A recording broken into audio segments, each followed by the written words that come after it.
Right, make sure you know how to find the area of a triangle using trigonometry.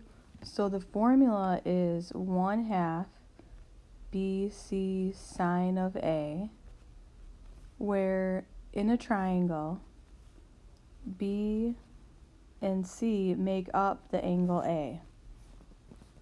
So it's not about the letters as far as it is more about the positioning. So if you do 1/2 times 2 times 3 times the sine of 35, you should get 1.72 centimeters squared. And I should write it in centimeters squared because it's area. And then this one is going to be 1/2 14 times 11 times the sine of 65, which is 69.79 inches squared. Okay, that's different than number 2. Okay, number 2 is actually finding the distance. So sometimes it helps just to put the variable right there, x.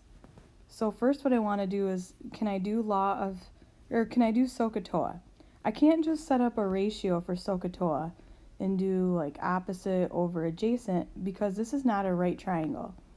Also, I could try to do law of sines. So I would do sine of 33 is to x as sine of b is to 27, but I don't have enough information. So I need to use law of cosines.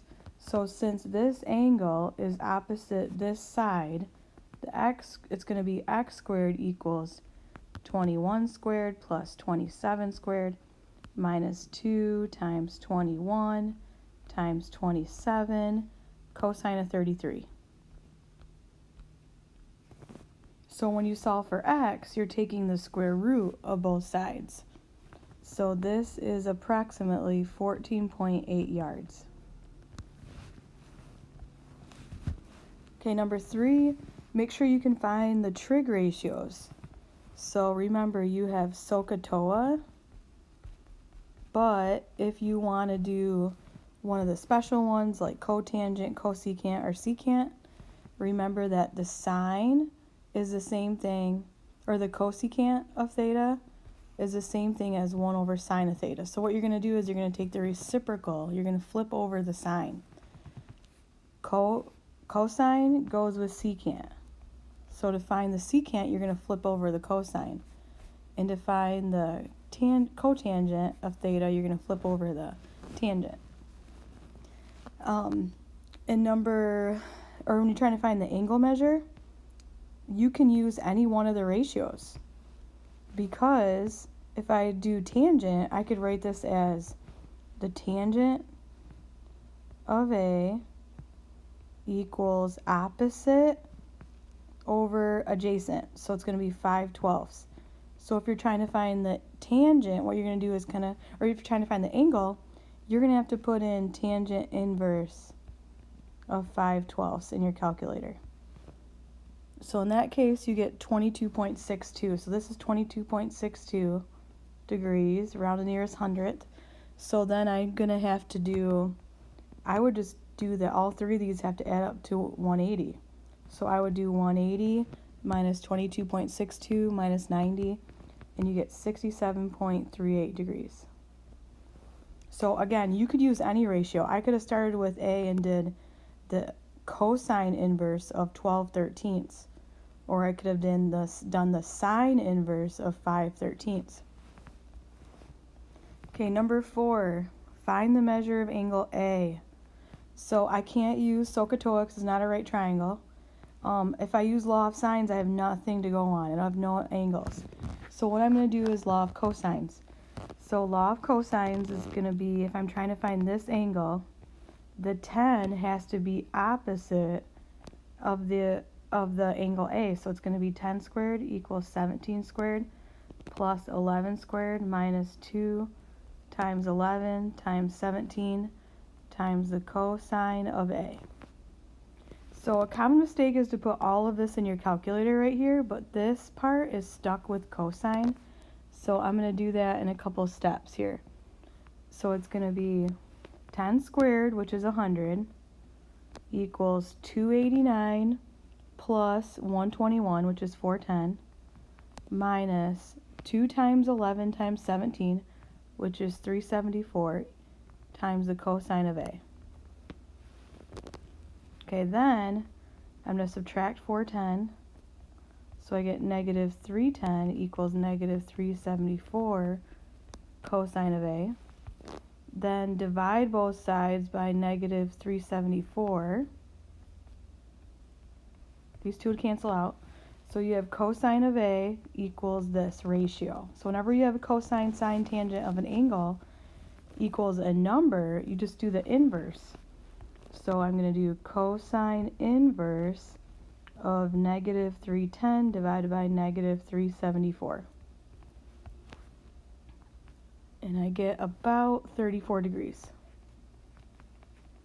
as my answer. Okay, number 5. Find every angle and side length. So I can't use SOHCAHTOA because it's not making a 90-degree angle. So I'm going to use law of sines. First of all, I need to get this angle. So I'm going to get that angle by doing 180 minus 79 minus 45. Then I'm going to use that to find x. So I'm going to use law of sines. So it's going to be the sine of 79 is to 32. The angle always goes with the sine. As the sine of 56 is to x. So cross multiply, and you get x sine 79 equals 32 sine of 56. And then to solve for x, you're just going to divide by the sine of 79. So these signs don't cross off. Okay, don't cross these off. You can just put this right in your calculator. So I don't have to do inverse because I'm not trying to find an angle measure. So when I do that, that is going to be 20. It's hard to read this. 20. I don't have my calculator. 27. So 27.0 to the nearest tenth. This is 27.0. So to find the other side, I'm going to use the same ratio, but do the sine of 45 is to y. Okay, and when you do that, you're going to get 23.1. So this side's 23.1.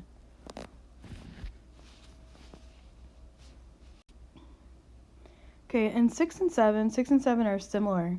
So I'm going to do number 7. What you want to do if you have a problem like this is you want to first fill in all the angles that you know by using relationships from geometry. So in this case, I have that this is a 90, just because this is the height, it's making a 90. So this must be 36 degrees because of this triangle. And then these two have to add up to 180. So this is 126. And then this must be 22. So the only side length that I have is 120. So that tells me I need to work with this triangle first. So in this triangle, I can use law of sines. So I could go sine of 22 is to 120 as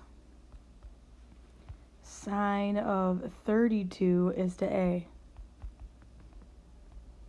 Okay, cross multiplying and dividing will give me 169.75. So A is 169.75. So now I can find H. So I'm just going to draw this out a little bit. So this is H, this is 54, and then I have a side length, 169.75. At this point, because this is a right triangle, I can use SOHCAHTOA. Otherwise, I've also seen people use law of sines. That's fine. So you could do sine of 90 is to 169.75 as sine of 54 is to H. Okay, or I'm just going to use not the law of sines, but just straight up sine. So it's the sine of 54 degrees equals H over 169.75. And then multiply both sides by 169.75. and I get 157 or 137.33. So H is about 137.33 feet. So in this type of situation, you have to find one triangle side length and use it to get the other lengths. So same with up here. I would fill in, these two have to add up to 180. You could get this angle. These three have to add up to 180. Then since you know this side, I would use law of sines to get this side, to get sine of 22 is to this side right here. And once you get this, you have a right triangle. Okay, then number 8, solve for A and B, assume it's a right triangle. So put your 90 in. This one you can use SOHCAHTOA because it's a right triangle. Also, you could use law of sines. So I'm going to use SOHCAHTOA. So I'm trying to find A. I have 40 degrees. So I'm going to do opposite over hypotenuse. So I'm going to do the sine of 40 equals A over 10. And then I'm going to multiply both sides by 10.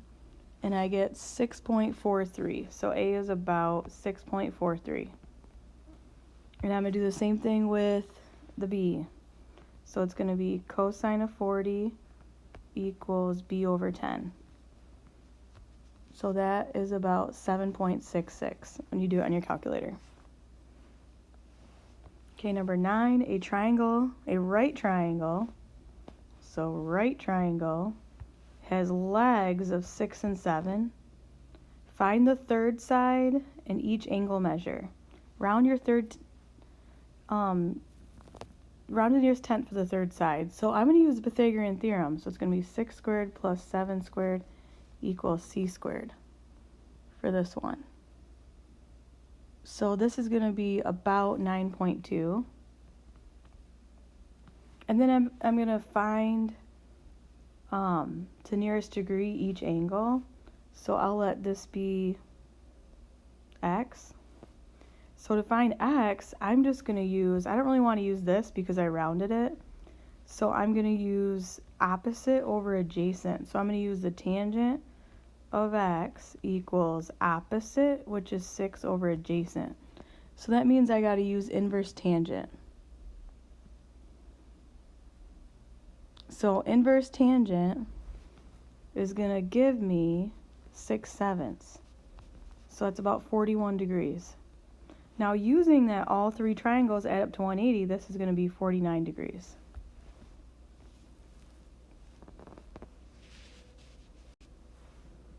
Okay, and then number 10, a pole creates a 50-foot shadow. So pole, up and down, shadow. The angle of elevation is 35 degrees. So make sure that your angle of elevation is always touching the horizontal line.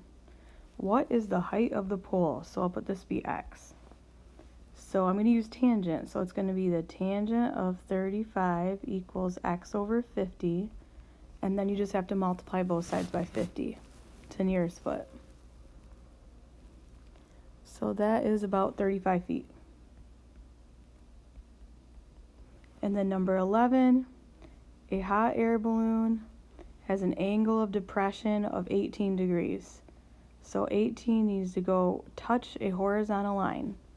The balloon is 400 feet off the ground. What is the ground distance? So I'm going to use the tangent of 18 equals 400 divided by x. And my answer will be 400 divided by the tangent of 18.